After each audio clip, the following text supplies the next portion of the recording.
Welcome to How to Be a Person, a podcast about life with me, your host, Giuliano. And how's it going?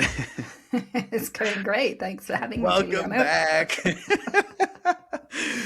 For those who maybe are not, tapped in completely, I have been re-listening to my own episodes, and I go and I'm like, oh man, I really like that one. I want to have this person on again. And so Ann is one of those people. And I loved our last conversation, but I also want for anybody who's listening not to have to go back and re-listen to it. So for anybody who's listening that has not heard the first episode and doesn't know you, can you just tell me a little bit about yourself, and then we'll go from there? Sure.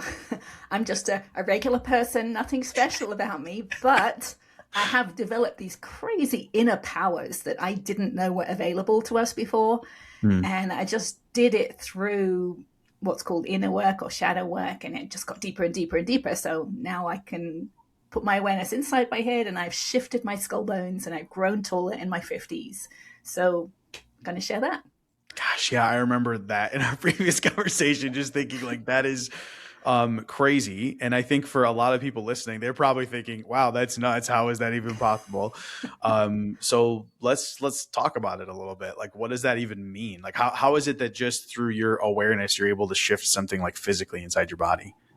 I know it's crazy, and I can tell you what it's like, but we have to go back to the beginning. I will tell you what it's like now. So I can focus inside my tissues and bones, kind of like, if you've got a stomach ache, you can feel where it is inside of you. I can put my awareness in there and hold it there for long enough, which is only a few seconds, to allow something to shift. And I feel releases in the adhesions in the connective tissue. I feel and I hear it release.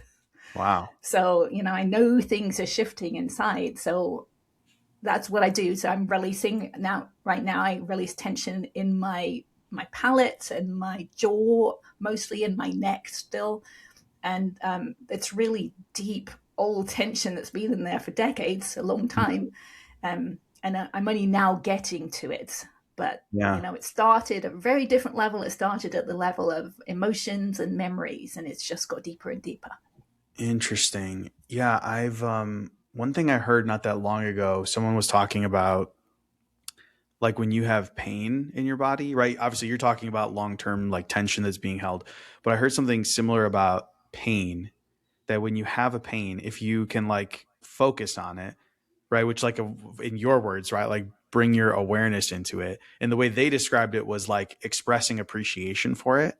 I appreciate this. I appreciate whatever this is trying to tell me, whatever this is giving, that it will dissipate. And I remember trying it a couple times with different things. I keep forgetting about it because every once in a while you have a headache or a random thing or whatever that you want to, use it for. But is that a similar thing to what you're describing?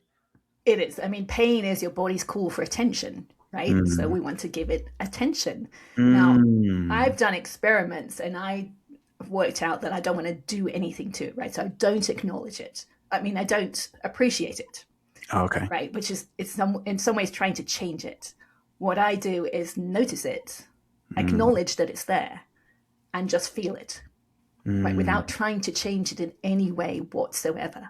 I see. And that's when it's had enough attention, then it dissipates. Interesting. So so I started doing that at the surface, more surface layers levels. Yeah. And now that's what I do. I do exactly the same thing, but now I'm doing it at the level of the bones and the tissues. So interesting. Yes. So, what's funny that this makes me think of is I've had this conversation a lot lately, and some have agreed with me, some have disagreed. But I have this thought that when it comes to our feelings, that part of the reason why people hold on to stuff from the past is because they refuse to feel those feelings. Okay. And when I say feelings, right, I'm talking about like emotions, right? But at the same time, it makes me think, oh, I wonder if that's what happens with physical pain as well. That people have physical pain and they're avoiding trying to feel that pain instead of just drawing their attention on it. And that's why the physical pain persists as well. Yes. Well, let me just give you my definition of it, Sure. Yeah. emotions versus feelings, right? Okay. An Sure. Yeah. emotion is simply the word we give to a set of physical sensations, feelings in the body. Mm. But we're not aware of that. We've kind of left it behind as we learn language. Mm. Someone might say to us as a child when we're feeling angry, right? Someone might say, "Oh, you're angry." What we're really feeling is, tension in our chest, maybe in our fists, maybe in our jaw. And someone says that's angry, then we associate those Mm. sensations with the word anger, and we start to dissociate from those feelings and we start just using the word. I But see. when we're feeling angry, we're holding tension in our body in certain places. And pain is just a much more concentrated form of that tension. Oh, so just to be clear, then, are you saying that any emotion that we're feeling is really just something physical happening in our body, but we're interpreting it and labeling it as an emotion? Yes, we've Every just emotion. lost yes, it's just gone down into our subconscious mind. So we're not aware of it anymore. And that was part of my journey, Mm. right? I wasn't aware when I started. Yeah. I had suppressed so much that I didn't really know how I felt. If someone asked Mm. me how you're feeling today, and I would always say fine because I had no idea. So as I started down this journey, I started to become aware of those emotions. And then later on, after I'd done more work, I became aware of those physical sensations, which is kind of Mm. reversing that dissociation process that we did as children. So when we view emotions, like most people, right? I would venture to say most people separate the physical sensations in their body from what they're describing. Like they view their feelings as something that's happening like in their head or just like in their mind, or I don't know how to describe it, right? It's not something Right. that's attached to their body. So what you're saying is that it is inherently a physical sensation, but through this exposure and repetition of labeling it as something separate from our body, we get to this point where we like it's disconnected and we don't realize that it is just simply a physical sensation. Right. It's always physical sensations. We're just not aware of it. Interesting. Interesting. Yeah, just So, like riding a bicycle, right? You learn to ride a bicycle and then it becomes automatic, right? You don't think about what your mm, legs are doing anymore. In the same it's so way, true. It's right? so You true. just you just use the name of the emotion, anger, frustration, sadness, but really there's sensations in your body that you're Mm. calling that word. Interesting. It's a good point. So it's funny. I always, whenever someone mentions riding a bike, I always laugh because my wife doesn't know how to ride a bike. She never learned it. So I always try to think of a different analogy because I'm like, how can I better explain this to her? Because she's not going to relate. And I think that, I mean, it's just anything. Like even walking. When you Right. walk, you're not thinking about like the physical, like the pads of your feet touching and you're going like this and moving these muscles. You're literally just thinking about where you want to go and your body is just doing what it normally does based on you saying, I want to walk over there. And like that's essentially what's happening then. What you're saying is when we have these emotions, it is something that's happening in our body and we've just labeled it. And because of that, it's like just an automatic thing. Like that we're not aware of like the components of it, just like we're not aware of like the exact part of our feet that's touching the floor or the exact movement of our muscles as we walk. Right. Yes. Hmm. And at a even deeper level, right, as Okay. the awareness deepens, we'll realize that those sensations are associated with previous memories, previous events and emotions that have happened and that we stored inside of us. Mm. But that comes later. Okay. Okay.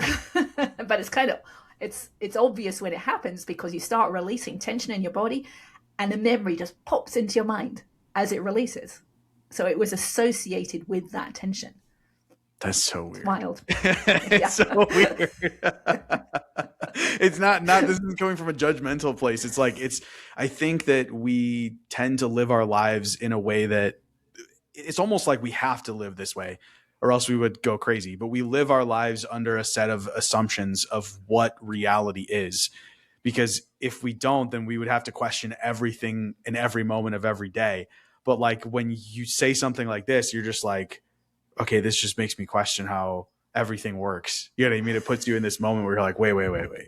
You're telling me when you release this tension that a memory will pop in your head? And like, I can understand, okay, you had an experience and therefore you have this tension and you never felt those feelings and so therefore it didn't release. But to think that it is literally like a memory is stored in it, not just because you had that experience and the feeling is there and it's a physical tension, but that it's released and it is a very specific memory, not just a feeling that you go, oh man, that tension was released, I feel that feeling. It's no, I literally remember exactly when I got that feeling.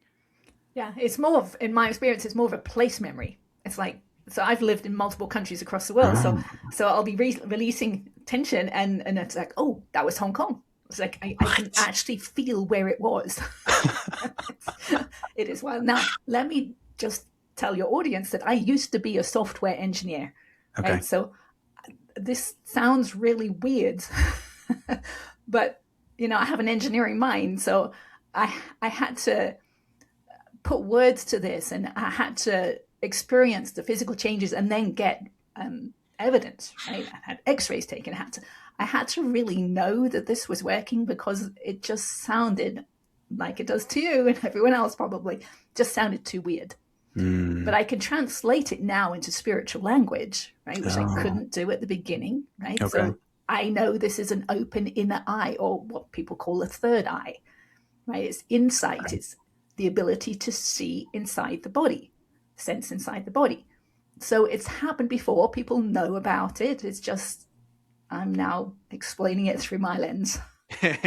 Which I think is honestly super valuable. My dad and I have talked about that, how there's certain things that, like, okay, I've talked before about like simulation theory and how like it feels like life is like a video game. And what's funny is that 100 years ago, you would never have had that analogy to explain it, right? Video games didn't Right. exist 100 years ago, but now you can explain it like a video game. People go, oh, that actually makes a lot of sense. Like I could see reality being like that, without getting into more details about it. But it's the same thing. Like what I think with you, like because of your background, you're like, I have to figure out a way to explain this that makes sense to me, and therefore probably other people who also don't have the background in like all of the spiritual terms, like you mentioned. Yes. And I didn't either, of course, but it's something I've learned along the way. Yeah. So something that popped in my head is like, are you able to do this for other people as well? Or are you just you can tap into your own body? And is that just how it works? Yeah, it's interesting. Someone asked me that the other day. So if I'm touching someone, I can sense inside their body, but what I'm feeling is the tension or resistance inside of my body, Okay. which I know it's really hard to get your mind around, but I'm just saying what happens. Yeah, yeah. Okay. So really what I'm asking is, okay, the sensing part, yes, but also the releasing. Can you do that to someone else, or is that something someone has to do themselves? Well, again, I release it in myself, Okay. right? Because in some regards, we're a reflection of the other person. Okay. So if I'm sensing in them, but I sense tension, and I feel the tension inside of me, if I release it inside of me, it also releases inside of them. Interesting. So yes, then I'm trying to like gather. So like yes, then you can technically, like if someone Yes. has these things that are these tensions that are stored, if you are physically present with them, they can walk away from it without those tensions anymore. Right. But it also depends on the level of awareness of the person that I'm working with. So I have a good friend that I've done Mm. this with multiple times, and she has a deep level of awareness. So she can feel me in her body, which is really weird to say. Sorry. But other people who don't have that level of awareness wouldn't be able to. Huh. Man, it's so interesting. So for someone who is looking at this from a more secular viewpoint, um, it really just sounds like as if, okay, I firmly believe that like there are things that, I mean, obviously there's things that we just don't understand and that maybe right now we can't measure, but that maybe there is something happening there that at some point in the future could potentially be measured with some sort of instrument or something like that. Is that what you believe is happening here, or do you believe that it is like a spiritual thing? It's physical. I would love to do this. I would love to have someone work with me, right? Because Yeah. I feel my awareness inside, right? I put it in a specific place, right? I can feel it. And if I look carefully in the mirror, I can see this is kind of like the matrix. I can see the tissues moving. right? So something is inside moving, but what is it, right? Would it show up as heat? Would it show up as, I don't know what it would show up as, right? I don't Wow. know how you would test it because I don't know what you'd be testing for. Mm, But I would love to work with someone to work that out. I mean, that's awareness. Consciousness comes from the middle of the head, I believe, because I'm aware from somewhere mm. and I'm aware in somewhere else. So what is that awareness? What is it? I don't know. I would love to test it. Yeah. So you do believe then that it is something physical. It's not just like and I'm not saying that even the spiritual stuff isn't real and maybe potentially measurable at some point, but as of right now, it feels like there is a delineation between something spiritual and like something physically measurable. You believe that it falls onto this side of like, it is probably something that is measurable. We just don't have an ability to measure it right now. Well, I know it's something that's physical. I mean, it's no question in my mind, but Yeah, and I think you probably could test it. I just don't know what you'd be testing it for. I see. I don't know what method of testing you would use. Yeah, I don't know either. Well, maybe somebody listening will know and be like, I'm a Right. scientist. I'll come test you. Which, by the way, you are in California, right? Yeah, Northern California. Hey, somebody in Northern California who's listening who is a scientist, Yeah, go measure contact me. Ann while she does this. So I think for people listening that don't know, because I feel like the last time we talked, you shared a lot about your story, and I don't know if that's what you want to share this time or not, but I do think that it kind of sheds some light on where you are now, because I think it's really easy to look at someone, and this has happened to me, where people will look and be like, they just like make assumptions about you based on, how you look or how you behave. They assume, oh, you're happy. And you're, in my case, right, it's like, oh, you look really young and you're probably inexperienced. And that's why you're so happy, because you just haven't been through anything and blah, blah, blah. And it just makes me laugh because I'm like, before I was 21, I probably went through more than most people will go through in their entire life. And that's, so it's not the case, right? And I feel like someone could look at you and say the same thing. It's like, oh, look, she's so happy, she's so like open and self-expressive and exploratory and all these things, and just be like, she must just not have been through anything, and she's just doing this little woo-woo thing where, oh, look, I released some tension in my body, right?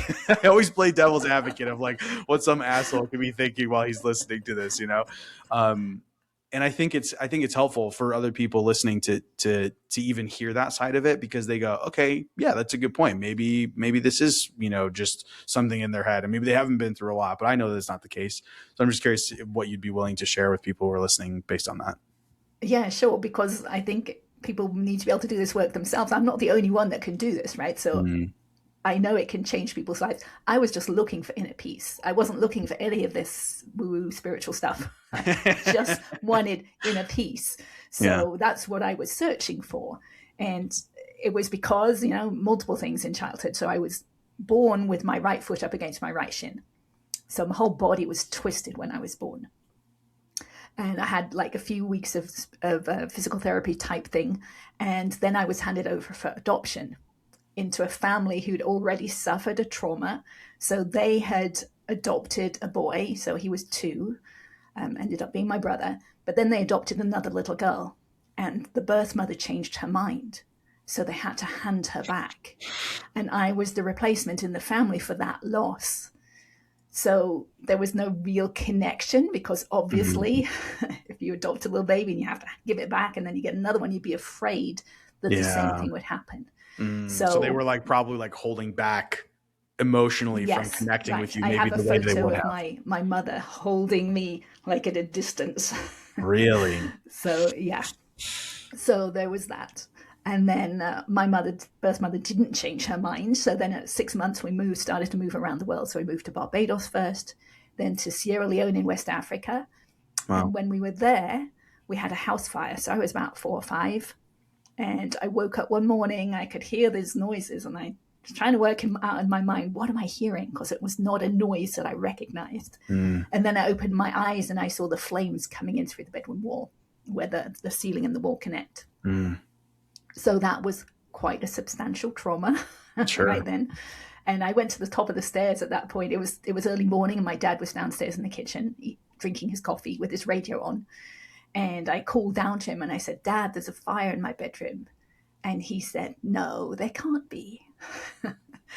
So, when you're in a shock like that, and then you say something and you're not believed, right? As Mm, a child, that's not a good thing. You start to believe that nothing you say has any mm, worth, any value.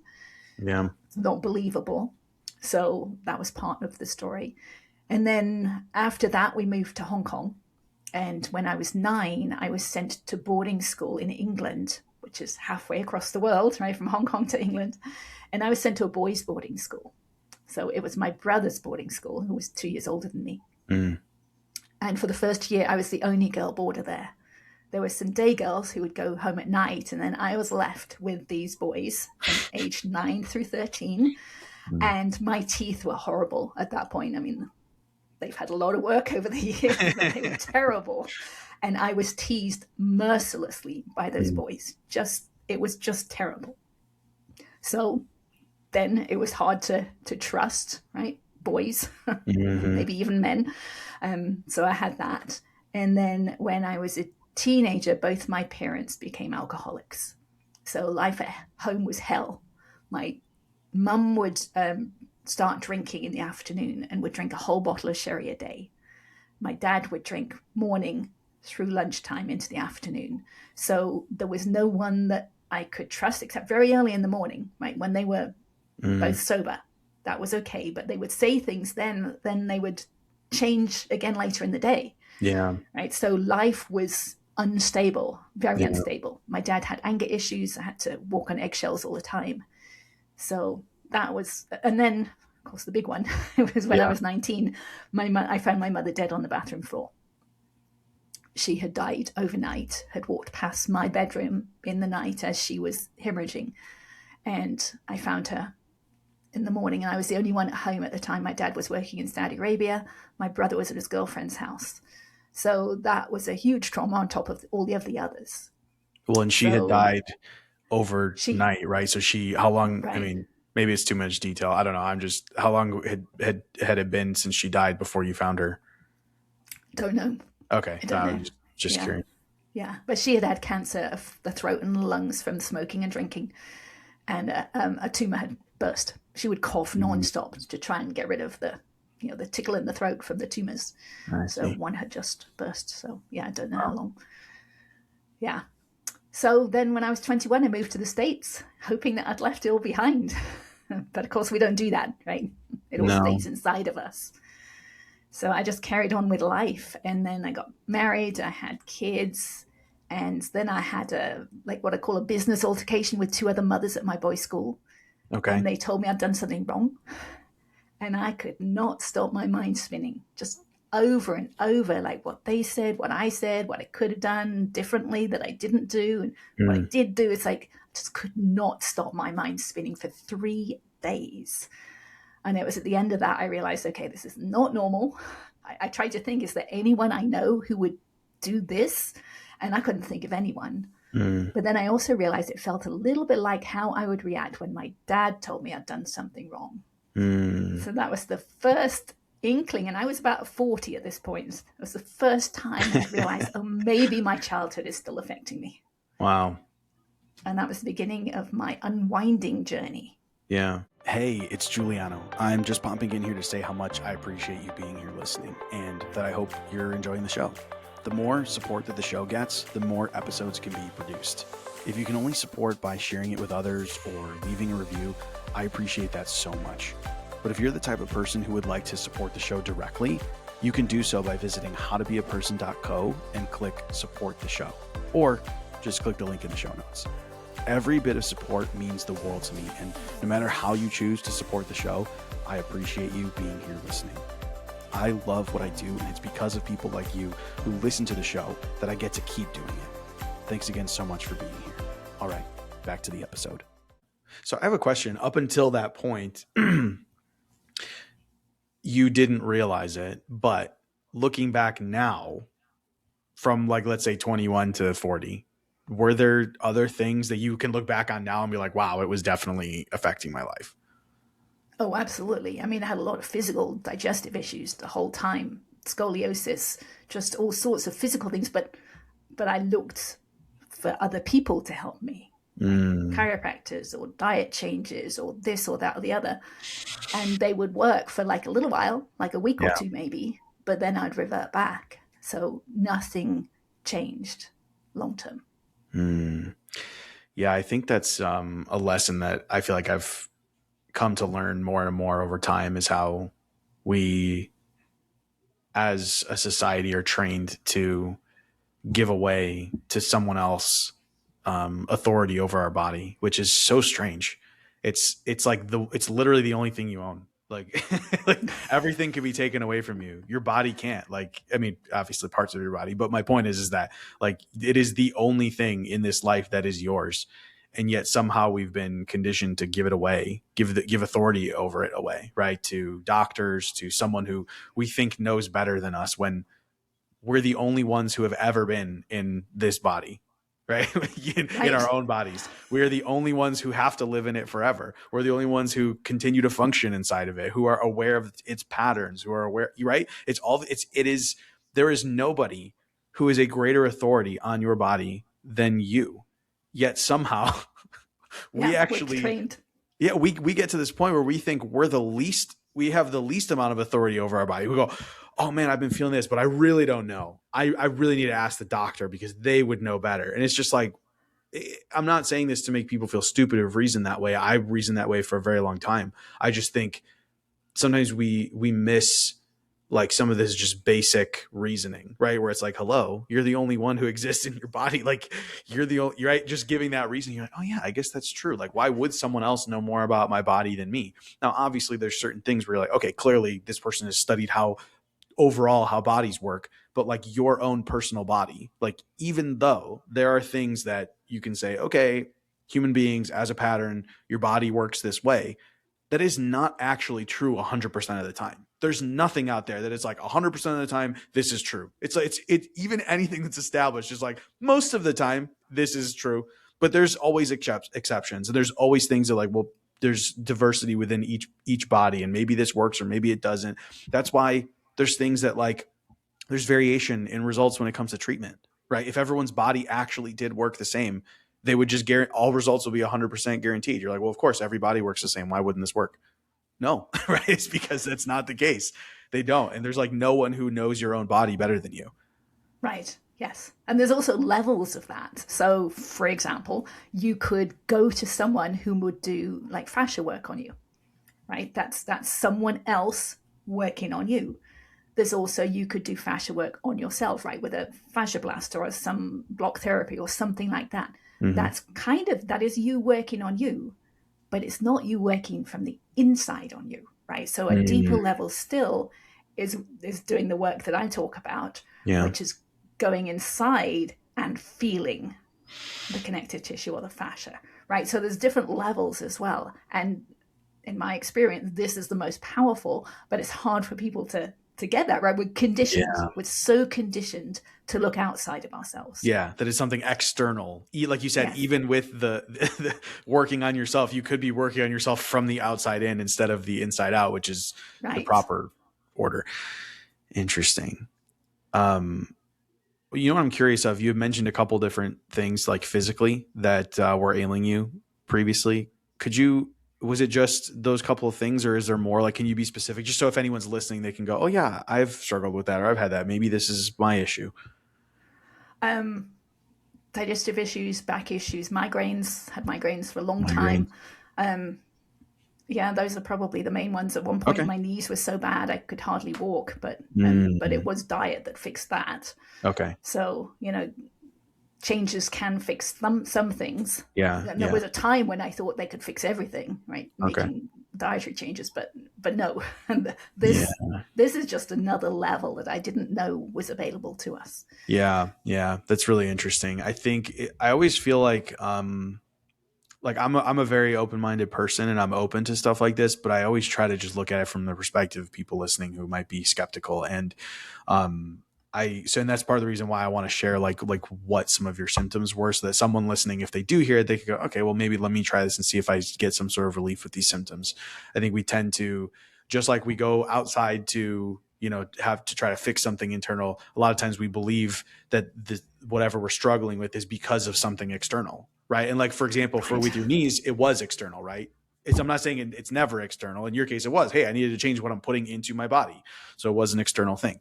But sometimes it's not. And actually, maybe a lot of times it's not, that we just don't even consider that it could be something, like you said, internally, as opposed to trying to find a solution outwards to fix it, or even looking for a cause externally, right? A lot of times we think, oh, it's because of this thing that happened to me, or this thing that is happening to me, or that I'm consuming, or whatever, that is causing this, when in reality that might not be the case. Right. It's probably how we feel about it. Okay. So yeah. So walk me through then, like, you said that, you were like 40 years old. That was the first time you realized, hey, wait a second, maybe something's going on from my childhood here. And like, so Right. what happened after that? Okay, so I didn't really know what to do at that point. Okay. But I knew I had to change. I was determined to change. Mm-hmm. So it was in that time frame I went to a doctor's appointment. Now, he was a holistic physician, so he had more tools in his toolbox than most doctors do. Okay. And when I went to see him, he realized that I was more stressed than I should be, because I was a stay-at-home mother with 2 healthy young boys. It should have been okay, right? Parenting is never easy, but it should have been okay. And he asked me what my stress level was, and I said it was an 8 out of 10. And then he asked me why. And that question made me realize, oh, it was finding my mother dead on the bathroom floor when I was 19. Because the tears from that event 2 decades earlier at this point were still just under the surface. I hadn't let them out. Wow. So he used this technique that's called EFT. It's short for emotional freedom technique. It's also called tapping, because we tap on our body as we're talking something through. And he tapped with me about my mother's death for about 15 minutes. And at the end of that time, I could tell him what happened. I could say it out loud without the tears there anymore. And that was the first time I realized that we hold those memories and those emotions in our body, and that we can let them go. Because before that, I had no idea that was possible. Yeah. So I went home and I learned everything I could about EFT, because it was given away by Gary Craig, who's just passed away, for free. So I learned everything I could, and then I started to use it. And I used it during the day, so I would notice when I was emotional. And if I would ask myself, do I want to feel this way again, like in the future, or have I had enough of this feeling? Normally it was, I've had enough, right? So I would tap, and I would bring myself back to peace. I'd let go of that emotion and come back to peace. And then I'd carry on with my day. And then I'd notice the next time. Now, to begin with, it's hard to notice, right? Because we're so caught up in the emotions. So to begin with, maybe once a day I'd notice, and then I'd tap, maybe twice a day the next day. I just became more aware of when I was emotional, when I was triggered. And then over time, over weeks of doing this work, I realized I was becoming more peaceful inside. I wasn't being triggered the same way, which was really nice, because I had my husband and my 2 boys, and it was calm. It was calming. If I was calm, those around me were more calm, right? So it changed the whole household dynamics, which was really nice. again, this idea that it's something external, like, oh, I'm stressed because of all this going on, when in reality it was like, oh, it's how I'm showing up to this situation that's affecting the results. Right. It was the stress inside of me from my past. That was there. Now, at that point, I didn't really work much on the past, but I did realize that I could, if I wanted to, I could go back to my past and start working through that. So I did. I wrote down every memory, every emotional memory I could think of from my childhood, and up to that point, 40. And it was a long list. It was page after page after page. And I worked through them. I tapped through them using EFT, one a night, for about an hour to an hour and a half each night. Wow. Until I'd gone through the list. And that was life-changing. It actually felt like I was living in a different reality, right? I opened the door one day, and it's like, it just felt so different, because those thoughts that had been in my mind before, I was very judgmental, very self-critical. I hated myself. Those thoughts had gone. Like they Mm. weren't in my mind anymore because they were attached to my dad. They were my dad's words and his, maybe his thoughts, but his words for sure that I had Yeah. taken on as my own, and they replayed in my mind. But Mm. once I'd worked through all my trauma with him, all my memories about him and his anger, those thoughts were never there anymore. They'd just gone.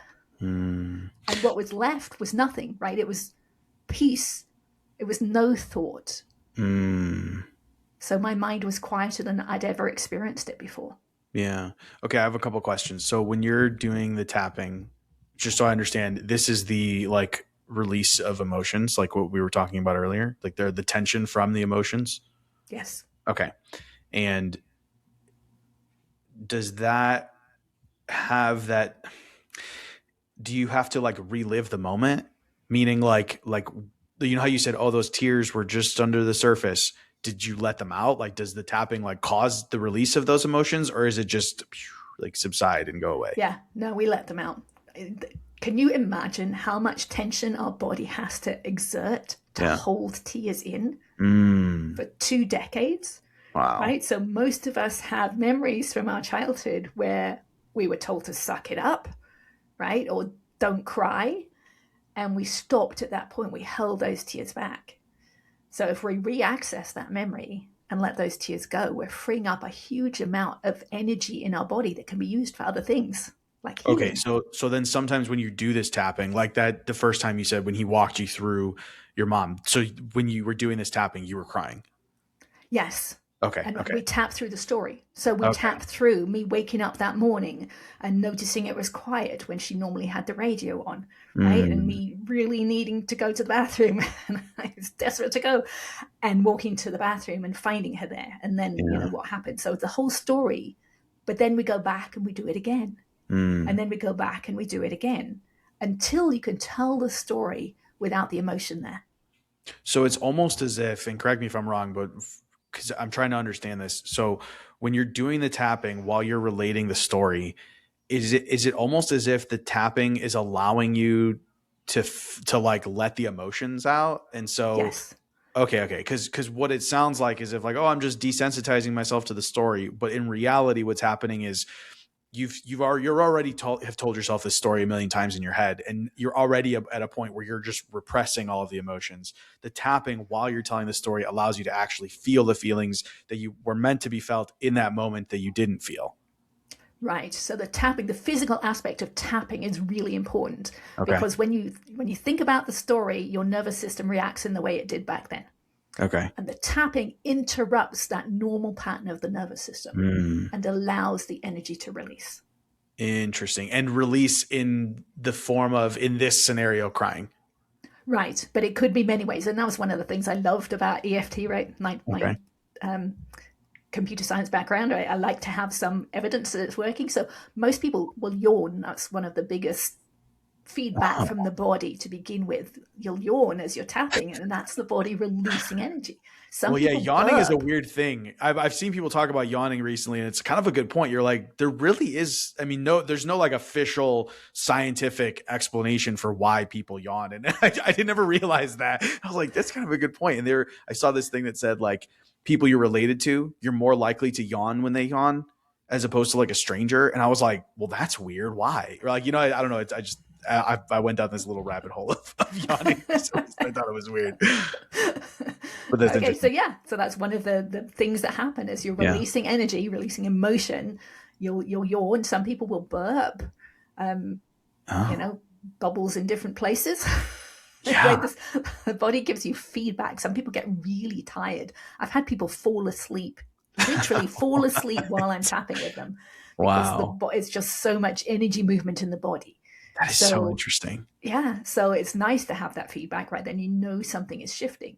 Yeah. But being able to say the story more easily, right? When you're full of emotion and you start telling a story, right? You can't say it like calmly, right? But as you Mm, go through and say it again and tap it and say it again and tap and say it again, eventually you get to the place where you're just calm as you say it, right? And at that point, you know that the emotion has released because it's just like you're interesting. reading a book. You know what I was And then thinking it stops about? affecting you. At that point, it's not affecting you anymore, right? Because Yeah, it's neutral inside of you. yeah.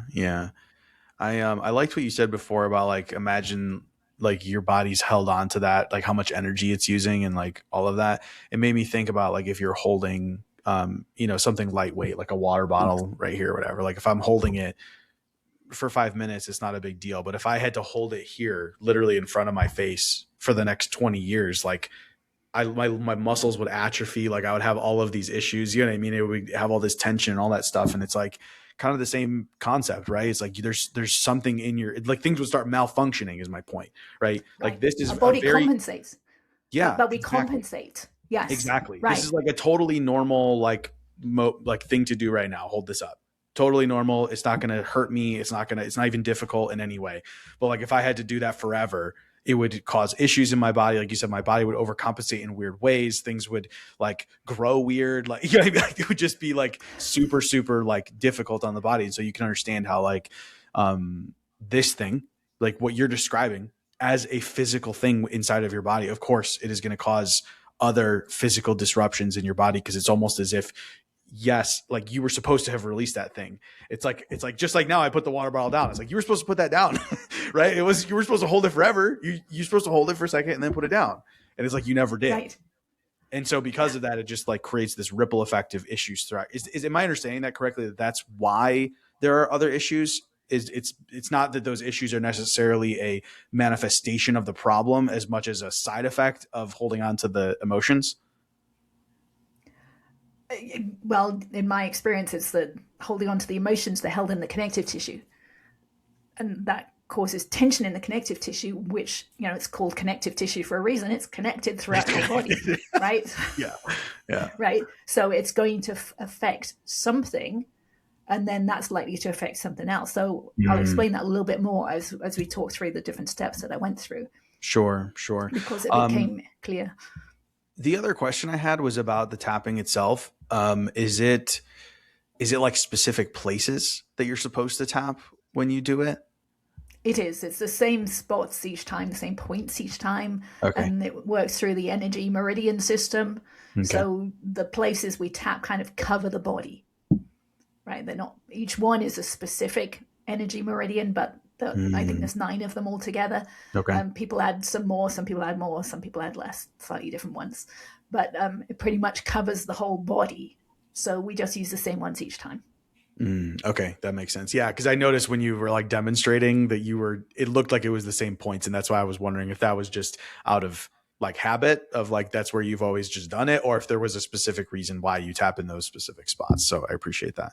Um, something I wanted to ask you was like what you were describing was that hey, once you do this, you basically are telling yourself the story, you're releasing these emotions, and you get to a point where you don't like there's no like activation essentially when you tell these stories. And that is how I feel, right? About so many of the things that I've experienced. And I remember there was a point where I was like super emotional, right? I would tell those things and it would just be like, and you're like feel stressed or you're whatever. And now it's like, oh yeah, I can just, relate what happened factually and I can look at it and be like, yeah, that was terrible, but like it just is. It's almost like a movie, right? You're just like saying what happened in a movie. Um, and I'm curious for you if you could describe. So when people go through things, right? When people go through something that's like really traumatic, you can almost tell that like they carry it around with them. Like you might not know exactly what they went through, but if someone tells you, you're like, oh, oh, I get it, right? I understand why you're this way or why you're like that. But I feel and I haven't done this tapping. Okay. And so maybe there's some other way of doing this, like releasing these emotions, or maybe I just am feeling them, right? I don't know. Maybe I just have felt my feelings and I don't know.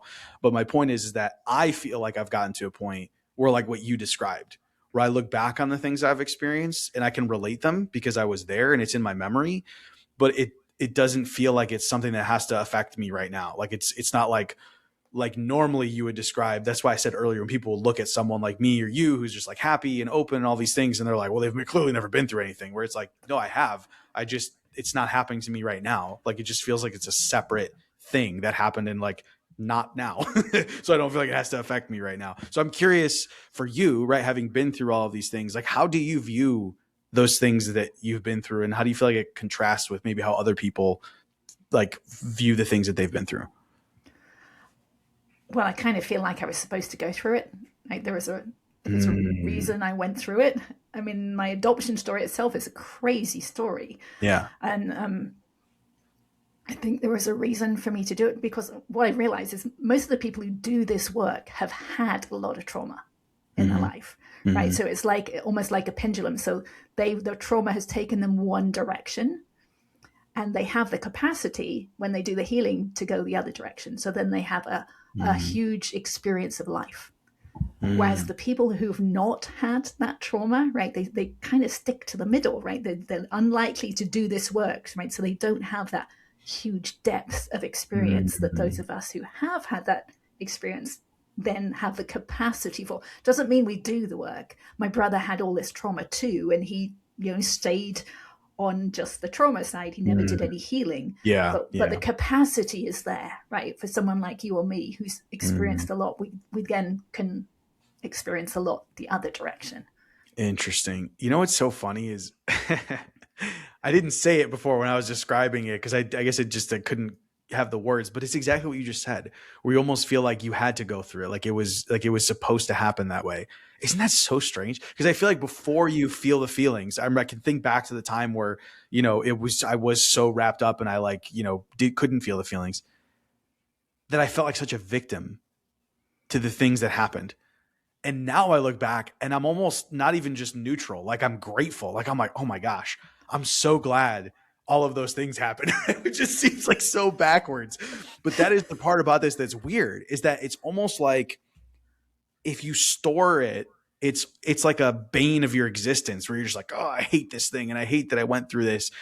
And it's almost like, well, of course you do, because you're still allowing it to affect you. You're still holding on to it and it's having negative effects on you right now. But doing this work of like feeling the feelings is like what allows you to move past it and like realize, oh, wait a second, that doesn't even exist. Like the past, like is not now, right? Like I only exist right now in this moment. And all of those things are completely separate from this moment, other than how I choose to hold on to them, right? In this case, physically, it's holding on to it in your body. And it's like, Right, oh, right. once you're able to release it, now it's like it's just something. It's like a well of knowledge and experience that you're able to pull from instead of something that is like negatively affecting you. Right. I mean, that's what people say. You've got to experience unhappiness to appreciate happiness, right? You've got to have Mm. those different experiences, and a lot of people don't, right? My husband grew up, he had a really nice childhood. He's not interested in this work at all. Like I said, you did. It's okay. But I don't say what you just said the way you say it. So because there are people who are out there who say enlightenment is now, right? You don't have to do anything, Okay. but we do hold on to the past in our connective tissue, right? It's Mm. right here with us in this body right now. So we can't experience enlightenment right now because all that tension is there holding us Mm. away from it. So that's how I talk about it. Just because I know it's, right, I know it's stored in our connective tissue. Yeah. So if we Yeah. haven't worked through it, it's still affecting us. If you've ever thought about writing a book, this is for you. Quick heads up, I'm going to share something I've personally used, and if you check it out through my link, I may earn a commission. When I was working on my books, I learned how to do it all from the team at Peaceful Profits. They're the ones who helped me understand how to actually approach the whole process, from having the idea all the way to getting it out into the world. So if writing a book has been on your mind, whether to grow your business, get speaking gigs, or just make an impact by sharing your story, you have to check out Peaceful Profits. Go to author.howtobeaperson.co or just click the link in the show notes now. All right, back to the episode. Yeah, it makes sense. And I totally get what you're saying. I think and now I'm thinking back to our first conversation. I remember when I was listening to it again, I was thinking, oh, yeah, I wish I would have brought this up, because I feel like I have the end result that you are describing without having done any of the tapping. And I remember we talked about this where it was like, is it in your mind? Is it in your body? And you're like, it's in your body. And you're like, and just like now we're talking, it's physical. And I feel like, and now, obviously, right, you feel how you feel and you have a lot of experience in this. But for me, because of my experience, that I never did anything like that, and I still feel like I got to this point. Part of me feels like maybe it is like a marriage of like your what's happening in your mind and what's happening in your body. Just like how, like, okay, you're doing the tapping, right? But before, earlier, you were talking about just bringing your awareness into your body, right? And like that can like dissipate this tension. And so it makes you think, okay, well, maybe there is a mental part of this that simply affects the physical and vice versa, right? That it's kind of like a marriage between the two things. I don't know. I was curious what your thoughts were, because Well, that's what I it was is. thinking. I mean, I think the subconscious mind is either connected to or is the Mhm. connective tissue itself, right? So the Oh, mind is part of the body, yeah.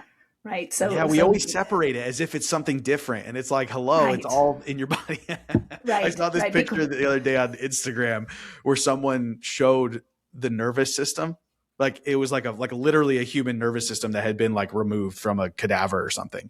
And you just see the brain, the eyes, and all the nerves, and you're like, oh yeah. You kind of forget that it's like it's all one thing. This is not just like it's not separate. Like this, your body is your mind, and your mind is your body. right. But I do believe there are other ways of working through the tension, which or the Mm, emotions, and it sounds like maybe you've done that. interesting. But did your awareness deepen, right? Are you aware of the physical sensations of emotions, right? When you're feeling angry, where is it in your body, That's a good question. I don't feel like I'm super aware of that. right? So the um, let's continue with my story a little bit, Yeah, so please, please. that we can come back to that.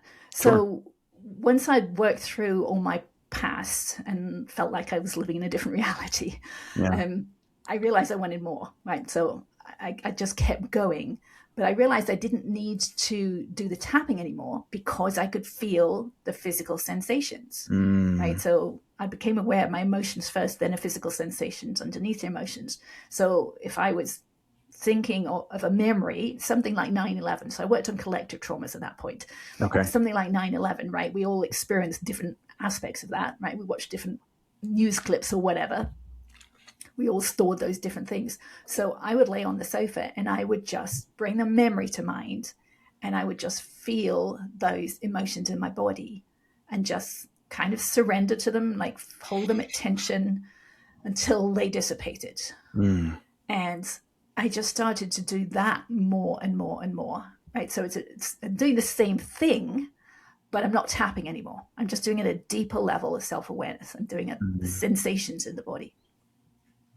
Now, at some point, Kundalini happened here. Not everyone would be interested in that, but it was part of the journey. Okay. Um, and at the end of that is when I realized I could put my awareness inside my body. Now, it was really weird, right? I'd never heard of it before, never experienced it before. I didn't know what I was doing. I was just kind of playing around because it was kind of fun. So I realized I could focus inside my body and I could move my awareness around. As soon as I thought a thought, my awareness popped back out, right? So to be aware inside your body, you have to be out of your thinking mind, in your feeling or sensing mind. So I would sense somewhere, feel it, move my awareness around, find a place with tension versus no tension.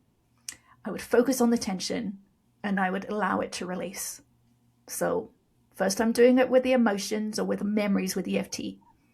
I'm feeling it, allowing it to release. Then I'm Okay. doing it with the sensations, feeling it, allowing it to release. Okay. Now I'm working inside the body, tension directly in the tissues, feeling it, allowing it to release. Same method, just different techniques, Okay. different levels of awareness. So then I started moving around the body and doing the same work. And it was during this period I was focusing down in my lower right abdomen. And it kind of felt like there was like a void, like there was an area that had nothing. It's like my awareness would skip over it. Mm, And I realized I was doing that. So I held my focus on that area. And suddenly, all this tension opened up, all this tension, all the way down my right leg into my right foot, all the way up across my body into my right neck and my left cheek, right through the connective tissue. It had been there the whole time since I was born with my right foot up against my right shin. yeah. It had been there at that point 50 years. but it had been stuck in my subconscious mind. I hadn't been aware it was there. And now I was aware of it and I could work on it. So we have so much tension inside of us that we are just not aware of. Right? So it might be that as you did this kind of work, you would become aware of tension that you're just not aware of at this point. And Yeah. I've said to people before, it's like if I was aware of all this pain and tension at the same time, I would be dead, because there is so much that I have become Yeah. aware of over the years, but Yeah. we're only shown a layer at a time. It makes sense because ultimately, like you said, if there is so much, it's like you just wouldn't be able to handle it all at once. Right. Yeah, absolutely not. I mean, the pain, when I became aware of the pain in my left cheek, it was so incredibly painful. I could only focus on it for a second at a time. And Really? it took me years to work through it. Honestly, it was a long time because it was so intense. But I had this Wow. whole knot of tissues inside my left cheek attached to tension in the right neck. Right, my head would not move the way it moves now. It was totally stuck on my right hand side. But all of that was connected all the way through my right leg to my right foot. So I had to work through all those different levels. So, okay, here's an interesting thought. When we've talked a lot about like past stuff, and I know before you were talking about tapping through like, when you were just having experiences throughout the day. What I'm wondering is like, what can someone do to like prevent that tension from, you know, taking hold in the first place? Yeah, feel it in the moment. Like just allow it. Allow Yeah. yourself to feel. But we're so programmed not to. Right? We're So what does programmed that as mean though? children. Like feel it. Like let yourself cry if you need to cry, scream if you need to scream. Like what is it? What is it? Right. It doesn't mean to verbalize it. You don't want to be angry with someone else, right? You don't Yeah. want to express it to someone else. You want to feel it in your body, right? So Mm, anger may be tension in your jaw, tension in your arms and your shoulders and your hands, your fists. Just feel it. Like sense it in your body. Feel that tension holding your fists tight, right? Just allow yourself to feel it. It takes some practice. I mean, because we're just not used to allowing ourselves to do it. yeah. So it does take practice. But it's amazing once you can get the hang of it, right? And just allow yourself to feel it. Interesting. Yeah, it's so funny because I feel like I've said this a lot, so other people who've listened a lot are probably tired of me saying this, but I just feel like the more I dig into everything, I feel like it always leads me to um, this idea of just existing, like just being here, just being present, and like fully existing in this moment. And I think like when we're talking about these emotions, that's what this is, right? It's like when you are here and you are feeling like you have an emotion, don't exist somewhere else other than here, right? Or try to be somewhere else other than here. I don't want to feel this feeling. What about this? What about that? Right? It's like, no, just exist. And like you are experiencing an emotion, like let the emotion happen. Let like just be here in this moment and experience the emotion. Right. But it is so hard. I mean, even a lot of people will ask, I mean, I did for years, why am I having this emotion? Right? Why? What's the cause of it? Mm, Even asking that question takes us away from sensing it. mm. Right? We just bypass it. So it's really tricky to work with yourself to actually feel it, but just keep trying, right? Just Yeah. keep staying with it and Yeah. allowing Yeah. yourself to feel it, because it's uncomfortable. That's why we don't want to feel it. It's uncomfortable. So allow yourself to be uncomfortable. Yeah. Well, what's funny is that it's funny before when you were talking about how like so we have to experience unhappiness to know happiness, and it's kind of funny because I think once I reached this point that I look back on things and I go, oh, like I don't have like hard feelings. I don't feel like a victim. I appreciate it all of those things. I think, oh, you know what? That's funny. Life really isn't that hard. Like, if you're just present, then it's good. Right. But I still look back and I'm like, in those moments, I hated it and it was terrible. Right. And so it's kind of funny. I have this, kind of, there's like this duality where like I just go and I'm like, no, like I've gotten to a point where I'm like, man, life isn't hard. Like we make it hard. Like that's really what it is. It's almost as if like our refusal to live life, our refusal to be in that moment and to judge the moment, right? Just like you said, we're like, why am I feeling this? Or like, right? Like it's judging it instead of just like existing in that moment that actually makes it hard. Because in my own experience, and even from what you've described, it's almost like you live in this completely different world where it's just like, wow, everything's amazing. And like, it's almost just like a realization you have where you go, oh, wait a second, this is all amazing. And that's what I'm saying, where I say like life isn't hard, or like it's not, it's almost like as if it's not meant to be, right? If you just allow yourself to exist and feel those feelings, right? You can look at things like you described that you went through, and I've didn't describe things I've been through, but someone could look at it and objectively say like, no, that sucks. Right. But does it?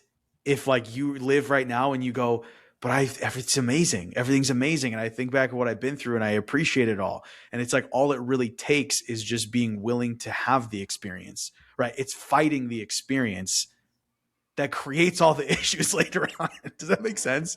Right. The resistance. Yeah. Yeah. Yeah. So And I so it'd think be that interesting people, so I'm sorry. I to mean, just let me just wrap up the thought. It's go just that ahead. people who have been through, just to tie in with what you were saying before, people who have had the experience that you would objectively label as really bad, if they don't allow themselves to feel the feelings, they accumulate all of this tension, and they get to the point, like if they get to the point where they release it all, that they're able to see the contrast, right? Right. Between that terrible, oh, this was so bad, and I'm not feeling your feelings, and then being present. And so you go, oh my gosh, I was missing out on this whole time. It wasn't just that, oh, this bad thing happened to me. That bad thing happened in that moment. And all the way, all of these moments up until now, you could have been feeling this way, this like, and recognize that the present is actually amazing. And every present, besides that one exact moment, every present up until that time, you could have had that gift. And then when you realize it, you go, oh, wow, okay, the present is amazing. I just need to embrace the present. Does that make sense? Right. And it would be fun to have an experiment. I know it's not possible, but an experiment where we had a second version of ourselves, right? Who, as children, felt the emotions in the moment and let it Mm. go, right? As children. So we never stored that tension. What would that create now, right? Who would we be now? Would we be appreciating it the same way?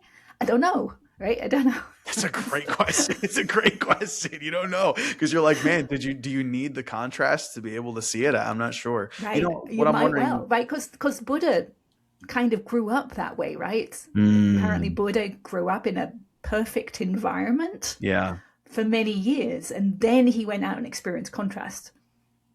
So interesting. I don't know if it had continued, but I don't know that he did this work, right? I don't know that he would have felt his Sure. feelings. He just didn't get to experience them because he only experienced the good things. Yeah, So yeah. yeah, You know, it's funny. I'm trying to remember. I don't remember the exact date that you came on last time, but I'm pretty sure it was before we had our son, and now we have our son.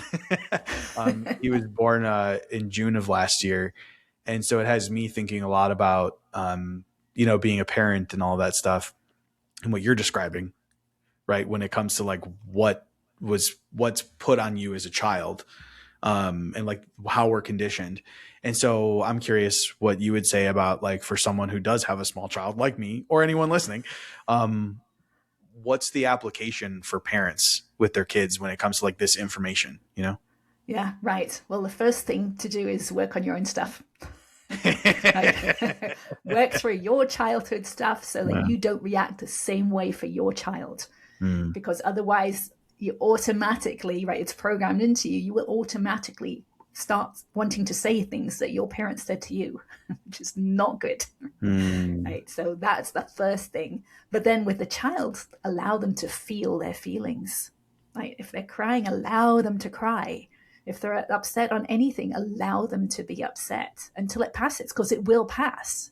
mm, Right. But we so don't want that to happen. So we try and we distract them, right? We'll give them a toy to play with rather than let them continue to cry.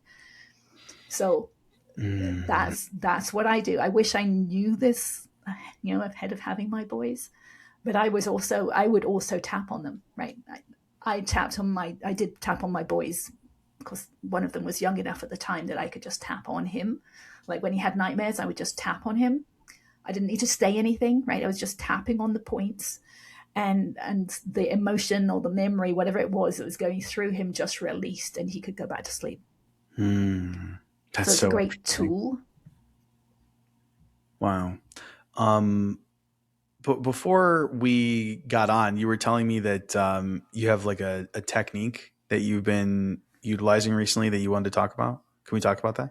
Sure. Yes. Yes. I've been using this for years, and I release a lot of incredibly deep tension in my jaw using this method. Okay. But I actually put it into words. Someone wanted me to make a video about releasing pain. And to do that, I realized I had to put this technique into words. So I'm calling it feathering. Mm. And just, I think the potential of it is massive. I would love people to try it out with all sorts of things, even people who have been paralyzed, partially paralyzed. I think Really? working on that, the area between where it's not paralyzed and it is paralyzed, working on Mm. that little area there with this technique, I would just love to know what happens. But anyway, it's a very simple technique, and it's just touching the skin like a feather, very gently. You're just stimulating the nerve endings and feeling it, like just allowing yourself to feel it, and then moving slightly again to another place and allow yourself to feel it. So you could work on somewhere that's painful, right? And just do that, just stimulate the nerve endings and Mm. just feel it. So working on your stomach if you have digestive issues, it is just incredible. And what it's doing to me, it's actually working on my brain as well, right? Because we talk about the stomach or the Mm. digestive system being the second brain, Okay. and releasing that tension, bringing our awareness to it and releasing tension there seems like it also clears the brain. So Interesting. um, it's a very simple technique, And but so, like, yeah. all someone would do is wherever they're feeling pain or wherever they're having some sort of dysfunction, just all around that area to do what you just described. Right, very slowly, very gently. And it's also very powerful to use both hands, right? And it's like Huh? bilateral stimulation, like EMDR uses bilateral Okay. stimulation, and just stimulates both sides of the body. So both sides of like the jaw, both Mm. sides of the cheek, because they should feel the same, right? Very, very Mm. slowly, very gently. And if they're not the same, right, then there's something hidden somewhere or there's some tension somewhere. So just stimulate it and feel it and allow it to release. So relax into it and Mm. then move to a slightly new place. So, yeah, that's it, called feathering. That's amazing. You know what's so funny, Anne? I feel like I'm shocked at how much time has already gone by. I'm looking at the Wow. timer. I'm like, oh my gosh, you've been talking for over an hour already. So we're gonna wrap up soon. But is there anything else that you wanted to talk about or that you wanted to share today? Um, just one thing I love to share with people is there's so much depth to life that I didn't know existed before I did this work, Mm. right? So I mean, there's the joy, there's the lightness that comes with it, right? It's part of the enlightenment process. We become lighter inside. So, Mm. like, we feel physically lighter. It's easier to laugh, right? It's easier to experience those good emotions. But also, I mean, like, my voice is different. I can sing different notes than I could before because I've Mm. released so much tension in my jaw, right? And our head is the echo chamber for our voice, our skull is the echo chamber. So, as we release tension, we sound different. And of course, those are waves that go out from us. But we can also see deeper into other people. As we can see deeper into ourselves, we can see deeper into other people, which is fun as well. Right? Wait, It's not now just I have to not hear about this. What do you mean? well, like, because I know where I've stored tension in my body. If I see someone else walking along, I can see where they're holding tension, Oh. right? And I can see, right? I know how unsymmetric my face is, right? It's becoming more symmetrical with all this work I'm doing, but I can see that in other people, right? Because it's obvious to me because I've been working on it too, right? Wow. That's So so that interesting. it makes life more fun, right? I can hear Yeah. not just with my ears but with my whole body, right? So Mm. music is a different experience, right? It's a whole body experience now, whereas it just used to be with my ears, right? So there's Mm. a lot of things that come with this work, and it makes life much more worthwhile. Yeah, and it's like you were describing earlier. It's almost just like when you were working through the different tensions that you said, "Oh, more is revealed over time." It's like there's always like more levels. It's almost as if as you work through it, you're also revealing more layers to life itself and like the experience you have within life. Yes. And the understanding of life. Yeah. Yeah, it's amazing. And I think like what you're describing, it's kind of funny because to me, that's how I just look at life in general, right? Like I feel like when you have like an openness and curiosity, then it's like more of life is revealed to you, which I think it seems like it's almost limitless. It's kind of crazy. I feel like I just never am going to run out of things to, to like learn and explore. But it seems like it's the same thing with this, right? It's almost as if like, hey, yeah, you're kind of just digging deeper into yourself and like uncovering more things. And it has, you have a richer experience of yourself, but then also of like the world around you. Right. I mean, it's not always fun, right? Because you experience deeper levels of pain and tension that you hadn't Sure. realized were there before. Sure. But you know how to work through them. And then you Yeah. find, yes, then you find more depth. Yeah. That's amazing. And for anyone that's listening that wants to connect with you, learn from you, buy something from you, I don't even know if you sell anything, but yeah. So like, how can they connect with you? Okay, well, come onto my YouTube channel. I share a lot of videos there that explain all the different aspects of this work. So definitely find me there. I do have a book that's called The Pathway to Insight, and have my website, annhince.com, that you can connect to me there. Awesome. I'll be sure to include it in the notes. And this has been a great conversation again, just like the first time. I really appreciate you coming on again. And I hope you have a great rest of your day. Thank you, Giuliano. It's been really fun. Thanks for being here. If you enjoyed this episode, please leave a review or share it with someone who'd appreciate it. For everything I have to offer, visit howtobeaperson.co.